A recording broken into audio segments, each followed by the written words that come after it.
여러분 안녕하십니까. 마하나임 뉴스입니다. 오늘은 지난 1027 한국교회 연합예배 공동대회장이었던 정성진 목사에 대해서 말씀을 좀 드리겠습니다.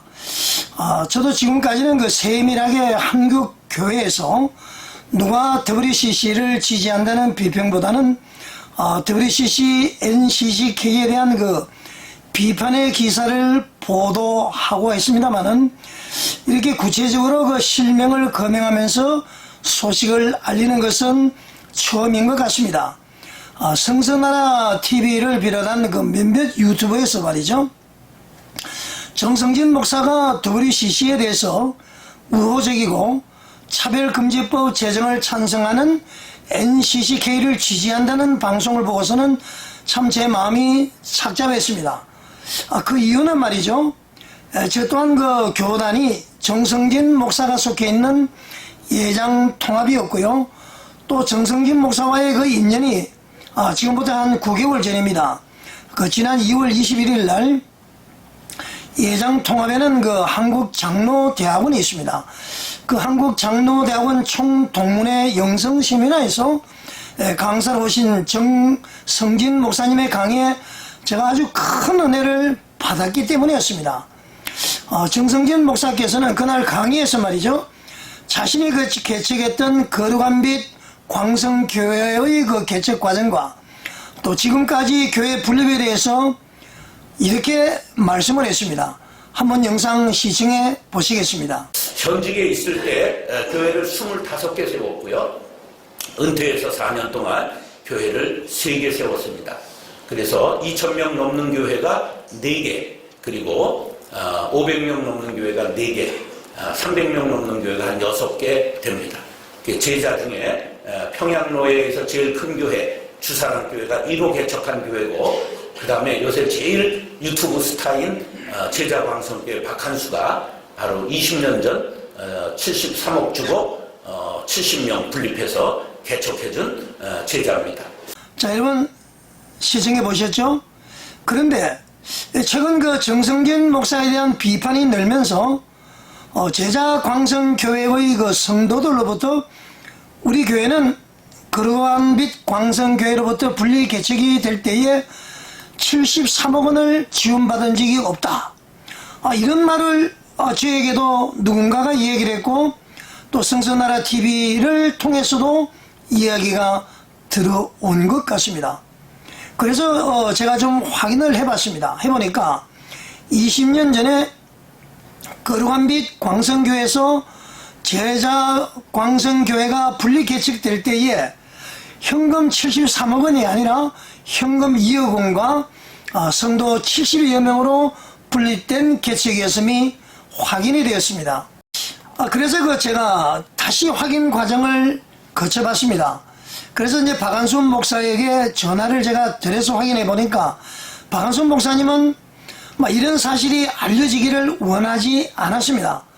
그리고 마하나임 뉴스의 기사를 벌써 보셨더라고요. 참고로 저는 인터넷 신문인 마하나임 뉴스도 유튜버와 함께 하고 있습니다. 물론 이제 회사 생활도 하고 있으면서 말이죠. 제가 인터넷 신문 마하나임 뉴스에 그 사실이 벌써 7개월 전에 보도가 되었음을 이미 박한순 목사님은 알고 계셨더라고요. 참고로 박한순 목사님은 그런 내용이 사실은 달랐지만은 자기가 몸담았던 교회에 목사님과 관련된 것이라서 아마 인내를 하신 것 같아요. 참고로 박한순 목사님은 정성진 목사가 심무한 교회를 물려받지도 않았을 뿐더러 정성진 목사를 아버지처럼 모신다는 것도 사실은 낭설에 불과합니다. 연세가 불과 한 11, 2년 차이 나시는 것 같더라고요. 제가 확인해 보니까. 자, 여러분, 정성진 목사는 제자 광성교회에 2억 원을 지원해 놓고 왜 73억 원을 지원했다고 왜 노가리를 깠을까요? 자, 구독자 여러분, 노가리라고 그러니까 좀 거부감이 있으신가요? 이 노가리는 말이죠, 그날 정성진 목사께서 장로대원에서 특강을 할 때에 교회는 노가리를 까면은 안 됩니다라고 강력하게 얘기를 했습니다. 노가리는 이 거짓말의 비속어죠. 그래서 아니 2억 원을 지원해놓고 73억 원을 지원했다고 그랬으니까 저도 노가리를 한번 인용해 봤으니까요. 여러분들 양해를 바랍니다. 자, 그러면은 말이죠. 정성진 목사께서는 그날 73억 원을 지원했다고 노가리를 까면서 요즘 유튜브에서 뜨는 박한수 목사라고도 이야기를 안 했습니다. 유튜브에서 뜨는 박한수가 자기의 제자라고 했단 말이죠. 혹시 그러면은 정 목사님이 유튜브에서 그의 말대로 뜨고 있는 박한수 목사를 이용을 해서 박한수의 목사의 명성을 이용해서 내가 키운 사람이다. 그래서 그 박한수 목사의 존재를 자신의 이생의 자랑으로 쓰기 위한 속내였을까요? 저는 그렇게 합리적인 의심을 해봅니다. 제가 이제 왜 이런 문제를 제기하느냐? 여러분, 지금 손현범 목사는 말이죠. 전광훈 목사를 비롯한 광화문 애국 성도들에게 씻을 수 없는 과오를 저질렀습니다. 예배 방해라고 그러면은 대부분 기독교인들은 잘못했다고 생각하잖아요. 저는 그 예배 방해로 보지 않습니다. 모든 사실적으로.